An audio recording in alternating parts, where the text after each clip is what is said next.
Picture this. You worked for 45 years, raised your kids, paid off the house, finally hit 67 and thought, that's it, I'm done. 6 months later, you're standing in a Bunnings uniform on a Tuesday morning, helping a 30-year-old find the right size screws. This isn't a horror story. This is 30% of Australians over 65 right now. Not because they failed at retirement, because the maths between what super gives you and what life costs has a gap. And that gap has a name. It's called the work bonus. And today, I'm showing you the 5 jobs retirees are actually doing to fill that gap. And the one number that determines whether it's worth your time at all. Before the 5 jobs, one number you need to know, because it changes everything. If you're on the age pension, the work bonus lets you earn up to $300 per fortnight from employment. That's $7,800 a year without it touching your pension. Not a cent reduction. And if you're not currently working, that $300 per fortnight banks up. Unused amounts accumulate to a maximum of $11,800. So here's what that actually means in practice. A pensioner who hasn't worked in 2 years could have the full $11,800 sitting in their work bonus bank. They could then take 3 months of work, earn $12,000, and the entire amount is shielded. Their pension doesn't move. That's the magic number, $11,800.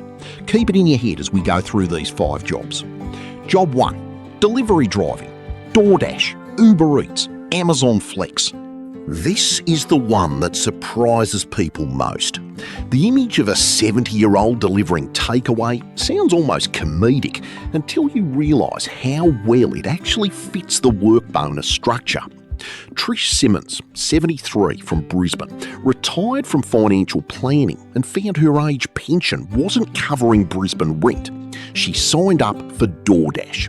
The appeal isn't the pay rate, it's the control. She picks her own hours, 2 hours on a Tuesday evening, a Saturday lunch shift if she feels like it. No roster, no boss, no awkward conversations about slowing down.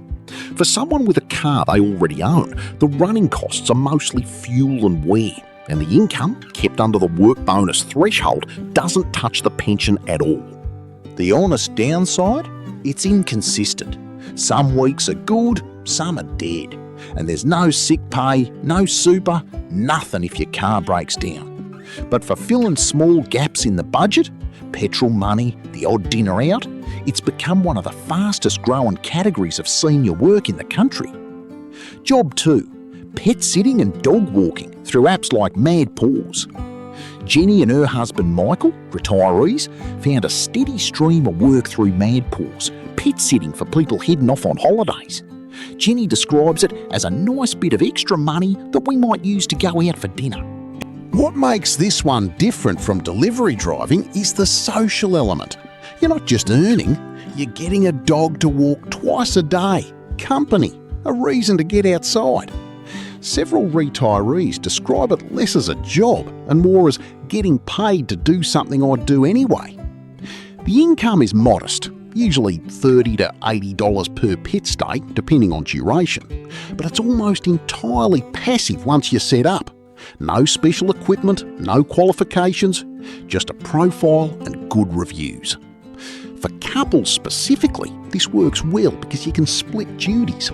One person walks dogs in the morning, the other handles overnight stays. 2 work bonus allowances, twice the shielded income. Job 3, warehouse and fulfilment centre work.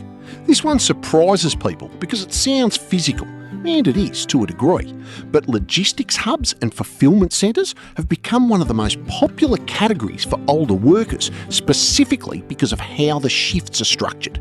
These roles typically need no prior experience, include paid training, and critically, let workers choose casual hours across weekdays and weekends. For someone managing their work bonus carefully, that flexibility is gold. You can pick up exactly enough shifts to use your banked allowance and stop before you cross into pension-reducing territory.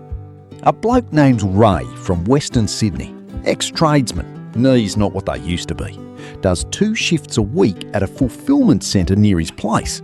Light picking and packing, not heavy lifting. He told me it's structured enough to feel like a job, light enough that I'm not stuffed by Thursday. The pay is generally above minimum wage due to labour shortages in this sector, which means fewer hours are needed to hit a meaningful income, making it easier to stay within work bonus limits. Job 4. Aged care and home care support. This one's a bit different. It's not casual gig work, it's genuine part-time employment, often with an aged care provider or through programs supporting older Australians staying in their own homes. The irony isn't lost on anyone.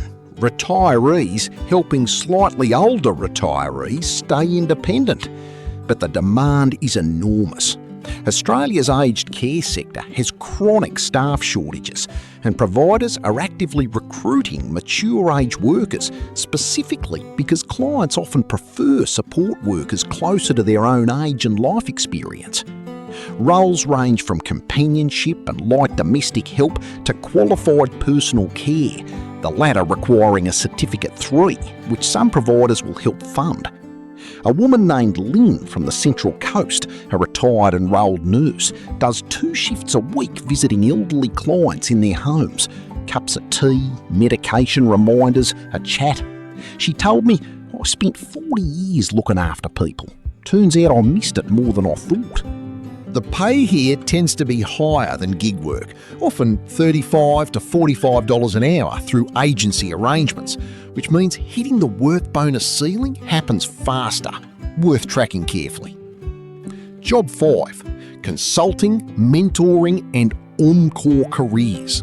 This is the one for the bloke who spent 30 years as an electrician, an accountant, a project manager, a teacher, and has knowledge that businesses will pay for, even in small doses.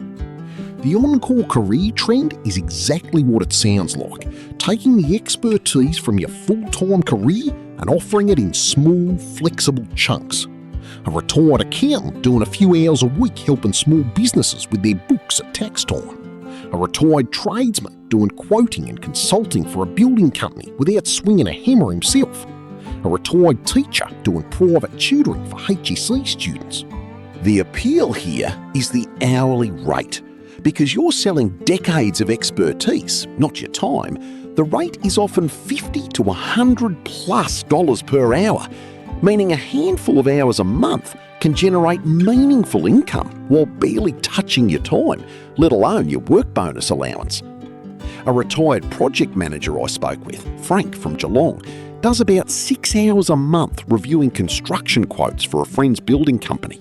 $400 a month for what he describes as an afternoon of doing what I did for free for 35 years, except now someone pays me for it. 5 jobs: delivery driving, pet sitting, warehouse work, aged care support and consulting. None of these are about being unable to afford retirement. Most of the people doing them have a paid-off home and a functioning pension. What they're buying with this work isn't survival. It's breathing room, the difference between counting every dollar and having a bit of slack. And the work bonus makes almost all of it close to tax-free in terms of pension impact, as long as you know your number. $300 a fortnight, $11,800 banked maximum. Stay under it and the government doesn't touch your pension regardless of how much you earn from that work. The real question isn't can I afford to retire fully, it's do I want to stop completely? Or would a few hours a week, on my terms for the first time in my life, actually make retirement better? Are you working in retirement or thinking about it? What would you actually want to do? Drop it in the comments. I'm the Retired Aussie. I'll see you in the next one.